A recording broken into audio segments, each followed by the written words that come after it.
One cold, foggy evening, Sarah was driving home from work along a quiet country road that wound through a dense forest. The trees loomed over the narrow path, their twisted branches casting eerie shadows that danced in the car's headlights. Her phone had lost signal miles ago, and she hadn't seen another car in over an hour. The only sound was the soft hum of her engine and the occasional rustling of leaves in the wind. Suddenly, out of the fog, a figure appeared in the middle of the road. Sarah slammed on the brakes, her car screeching to a halt just inches from the person. She could barely make out their features in the dim light, but it was a man dressed in tattered clothes, his face hidden under a hood. Heart pounding, Sarah lowered her window slightly. "Are you okay?" she called out. The man didn't answer. He stood motionless, staring at her.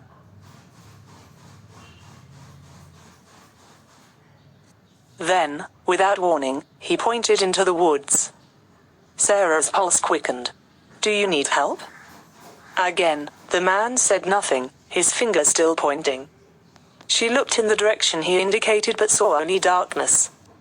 Something about him, about the way he stood so still, felt wrong. She quickly rolled up the window and decided to drive around him. As she passed, she glanced in her rearview mirror. The man was gone. He had disappeared without a trace, as if he had never been there at all. Shaken, Sarah continued down the road, her grip tight on the steering wheel.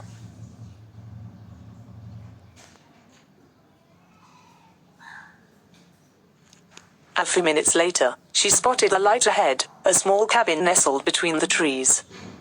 Desperate for help, she decided to stop and ask if anyone knew about the strange man.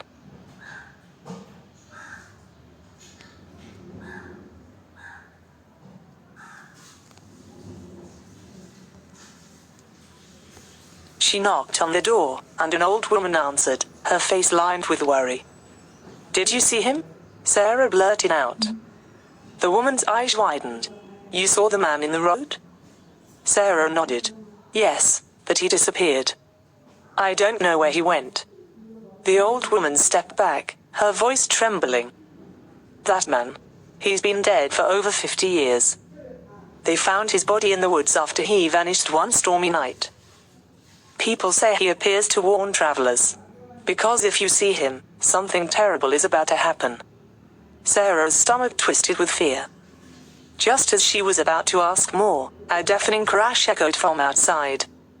She ran to the window, and through the fog, she saw her car, crushed beneath a fallen tree. If she had driven just a minute longer, she would have been inside it.